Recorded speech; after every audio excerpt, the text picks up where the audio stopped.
कि बहुजनों की हरियाणा में क्या स्थिति है। चूँकि एससी कैटेगरी के लोग 20% है और 7% के करीब में मुसलमान है, तो 27% वोट बैंक क्या प्रभाव डाल पाएगा हरियाणा इलेक्शन पे। एक 25% के करीब में आबादी जाटों का भी है। अभी जो हमारा बहुजन समाज जो है वो बटा हुआ है, वो अलग अलग मंच से जो बोलने का काम कर रहा है। और आप ही के चैनल के माध्यम से मैं यही कहना चाहूँगी कि जितने भी बहुजन समाज ने ये अपने नए नए संगठन बना रखे हैं, तो उन सभी को एक मंच पर आना चाहिए और एक मंच के द्वारा ही अपनी आवाज़ को उठाना चाहिए, तभी इस देश में तरक्की हो सकती है और तभी बहुजन समाज आगे बढ़ सकता है। बहुजन राजनीतिक संगठन या जो भी अपने सामाजिक संगठन है, इनको एक मंच पे आने की बात कर रही हैं। जी हाँ, बिल्कुल, क्योंकि जब तक वो एक मंच पर नहीं आएगा राजनीतिक संगठन, हाँ राजनीतिक संगठन, क्योंकि देखिए अभी आप जानते हैं जैसे कि हमारा बहन जी अभी चंद्रशेखर भाई के साथ में जुड़ने के लिए तैयार नहीं है, जबकि चंद्रशेखर भाई चाहते हैं कि बहन जी आ जाए, क्योंकि अगर बहन जी चंद्रशेखर भाई के साथ में आ जाती है तो उनकी आवाज़ जो डबल हो जाती है। हालांकि चंद्रशेखर भाई इतने अभी कमज़ोर नहीं है कि वो अपने बलबूते पर कुछ कर नहीं सकते, लेकिन अगर बहन जी आ जाए तो उन्हें काफ़ी अच्छा सपोर्ट मिल जाएगा। लेकिन बहुत सारे लोग बोलते हैं कि बहुजन समाज में जितनी ही पार्टियां बनेंगी उतना ही बहुजन समाज के लिए अच्छा है कि कंपटीशन बढ़ेगा तो ये लोग आगे बढ़ेंगे और उतने अच्छे से काम कर पाएंगे। अगर कंपटीशन ही नहीं रहेगा तो लोग काम ही नहीं कर पाएंगे। नहीं, कंपटीशन भी ज़रूरी है, लेकिन कंपटीशन अगर हम दूसरी पार्टियों के लोगों के साथ में करें तो अच्छा, लेकिन हम अपनी ही पार्टी अपने ही समाज के लोगों के साथ में कंपटीशन कर रहे हैं और अलग अलग पार्टियां बनाएंगे तो हमारे ही लोग बढ़ जाएंगे। तो कंपटीशन हम अपने ही लोगों के साथ कर रहे हैं। ब्राह्मण समाज में भी देखा जाता है कि उनकी आबादी 2.5-3% है, 3.5% है, लेकिन उनके बहुत सारी पार्टियों में लोग फैले हुए हैं। बहुजन समाज की पार्टी हो या सवर्ण समाज की पार्टी हो या ओबीसी की पार्टी किसी की भी होती है, अध्यक्ष ब्राह्मण समाज का होता है, प्रवक्ता ब्राह्मण समाज का होता है। तो कहीं ना कहीं हमें एक साथ आने की बजाय अन्य जो अपने एजुकेशन सिस्टम है या जो भी बहुजन समाज की कमियां हैं उन चीज़ों पर फोकस करने की ज़रूरत है, या एक साथ आ जाने से आप मानती हैं समस्याएँ हल हो जाएंगी? नहीं, देखिए एक साथ आने से समस्याएं हल नहीं होगी, लेकिन हमें जो हम ये 4 संगठन बना के घूम रहे, 10 संगठन बना के घूम रहे, अगर हम संगठनों को 2 संगठनों में बना करके और जहाँ हमें एक मंच पे बोलने की आवश्यकता वहाँ एक मंच अपनाए और जहाँ हमें 2 मंच की आवश्यकता वहाँ 2 मंच अपनाए। ये नहीं है कि हम अलग अलग संगठन अलग अलग पार्टी बनाकर अपने ही लोगों को बांटने का काम कर रहे हैं। तो आपको लगता है कि जो अलग अलग आज़ाद समाज पार्टी, बहुजन समाज पार्टी जो वहाँ पे जेजेपी और इनेलो के साथ गठबंधन किए हैं लोग अलग अलग, उससे बहुजन समाज को नुकसान होगा? नहीं, नुकसान क्या होगा, पार्टी बनाने के लिए तो गठबंधन भी ज़रूरी है, क्योंकि जहाँ पे लग रहा है कि जिसकी ज़्यादा वो हो सकती है उसी के लिए हमने वहाँ पे गठबंधन किया है, क्योंकि हमें अभी अपनी पार्टी जो है वो अभी आवानी है, क्योंकि बहन जी का तो नहीं लग रहा है कि वो आ पाएंगी, तो इसलिए भाई जी ने अपनी पार्टी बनाने के लिए सपोर्ट में जो भी है वो तो वो करेंगी। तो हरियाणा में भी क्या स्थिति देखती हैं आज़ाद समाज पर? मुझे तो लगता है कि आप आज़ाद समाज पार्टी भीम आर्मी से हैं क्या आप? जी हाँ, मैं भीम आर्मी से आज़ाद समाज पार्टी से लोनी विधानसभा से कोषाध्यक्ष हूँ।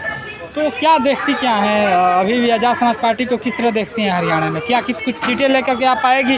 क्योंकि जिस पार्टी से उन्होंने गठबंधन किया उसकी 10 सीटें थी हरियाणा में पिछली बार। देखिए, चाहे उस बार 10 सीटें हों चाहे 25 सीटें हो, उससे फ़र्क नहीं पड़ता, लेकिन चंद्रशेखर भाई को आपने देखा है नगीना में उम्मीद क्या पूरे ही अभी भी कुछ लोग थे जो कहते थे कि भाई एक भी सीट से नहीं बन पाएंगे, एक भी सीट से नहीं बन पाएंगे, और उनको मुंह तोड़ जवाब चंद्रशेखर भाई ने दे ही दिया है कि नगीना से देखे कितनी भारी मात्रा में उन्होंने जीत हासिल करी है और इसी तरह से वो हर जिले में हर क्षेत्र में जीत हासिल करते रहेंगे और अपनी पार्टी को मजबूत बनाएंगे। 13 सीटों पर चुनाव लड़ रहे हैं चंद्रशेखर आज़ाद, कितनी सीटें आ पाएंगी आपकी पार्टी के?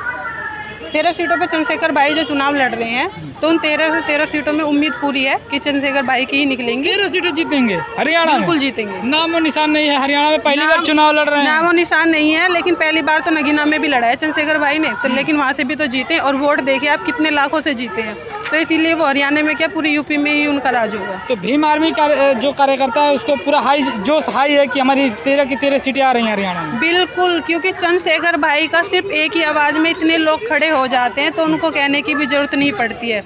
और आज जब नगीना में चंद्रशेखर भाई सांसद बन चुके हैं तो जो लोग उनके साथ में नहीं थे वो भी अब उनके साथ में जुड़ चुके हैं, तो वो बिल्कुल जीतेंगे। हरियाणा में 20% वोट बैंक है एससी समाज की, और अगर ओबीसी वालों को ले लिया जाए, जाटों को ले लिया जाए तो बहुत बड़ी आबादी हो जाती है। चंद्रशेखर भाई जो हैं वो जाटों की आवाज़ भी और ये जो जाट हैं उनकी आवाज़ भी, वो सभी की आवाज़ को बहुत ही अच्छे तरीके से, जिनके साथ में भी शोषण होता है, बहन हो बेटियां हो भाई हो, उनकी आवाज़ को बुलंद करने के लिए वो हर एक आंदोलन में जाते हैं। ठीक है, तो जाट समाज हो या जाटव समाज हो या वाल्मीकि समाज हो, सब समाज उनके साथ है। सिर्फ ब्राह्मण समाज को छोड़ करके, ठाकुर समाज को छोड़ करके मुस्लिम पूरा समाज उनके साथ है, जाट पूरा समाज उनके साथ है, और ओबीसी में देखें गुर्जर समाज उनका बहुत समर्थन कर रहा है, तो वो बिल्कुल जीतेंगे। एक लास्ट क्वेश्चन है कि बिहार में एक सोशल एक्टिविस्ट हैं, जैसे कि आपने सुना होगा कि मुजफ्फरपुर में एक लड़की की वो हो गई, हत्या कर दी गई थी, तो वहाँ पे उन्होंने विरोध प्रदर्शन जताने के लिए हो गए थे, उनका नाम है गोल्डन दास, उनको जेलों में बंद कर दिया गया है।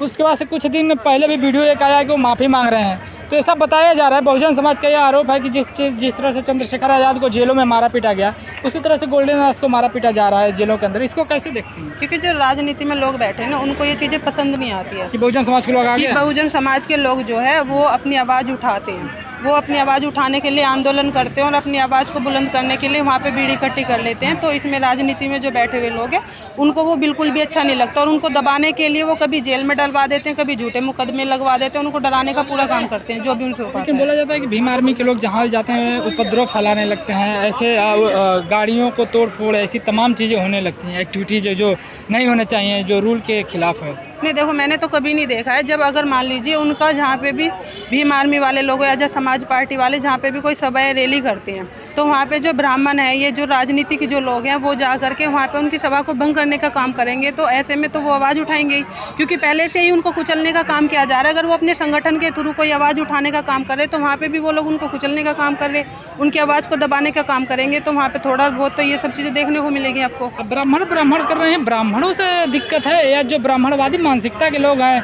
बहुत सारे ब्राह्मण इंसान से दिक्कत नहीं है, जो ब्राह्मण जो ये पाखंडवाद लोग हैं उनसे दिक्कत है। पाखंडियों से दिक्कत है, ब्राह्मणवादियों से नहीं। क्योंकि दिक्कत तो हमें पार्टियों से भी नहीं है, लेकिन जो पार्टी में बैठे वो लोग हैं जो बोलने का काम ही नहीं करते, अपने लोगों के समाज की आवाज़ ही नहीं उठाते, उन लोगों से दिक्कत है। चाहे वो जाटो समाज को है, चाहे वो ओबीसी कास्ट से हो, क्योंकि हमारी जाति से लड़ाई नहीं है, हमारी उस इंसान से, पाखंडवादियों से लड़ाई है। मतलब 2-3 बार आप ब्राह्मण बोली हैं, तो मुझे लगा कि ब्राह्मणों से दिक्कत है क्या? ब्राह्मण नहीं, जो पाखंडवाद फैलाते उन लोगों से दिक्कत है, जो गलत चीज़ों का इस्तेमाल कर रहे हैं उन लोगों से दिक्कत है। जाति से हमें कोई दिक्कत नहीं है। भीम आर्मी के लोग जात पात से दिक्कत नहीं है, जो ब्राह्मणवादी मानसिकता के लोग हैं, जो कुंठित मानसिकता के लोग हैं, उनसे दिक्कत है। बिल्कुल, जो ब्राह्मणवादी लोग हैं उनसे प्रॉब्लम है। क्योंकि अभी देखिए, आपने देखा होगा अभी एक ही मंदिर बना था, राम मंदिर अयोध्या में।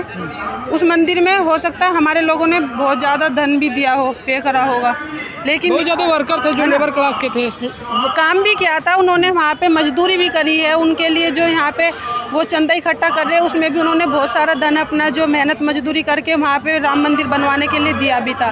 लेकिन अभी आपने देखा होगा एक 17 साल की लड़की जो कि दलित समुदाय से आती है, उसका रेप कर दिया गया। तो आप देख सकते हैं इतना करने के बाद भी वहाँ पे मंदिरों में दलित समाज के लोगों के लिए जगह नहीं है। तो ये उन्हीं पाखंडवादी लोगों की मैं बात कर रही हूँ कि उनके हम खिलाफ है, ब्राह्मणों के खिलाफ नहीं है, जो ब्राह्मणवादी लोग हैं उनके खिलाफ है।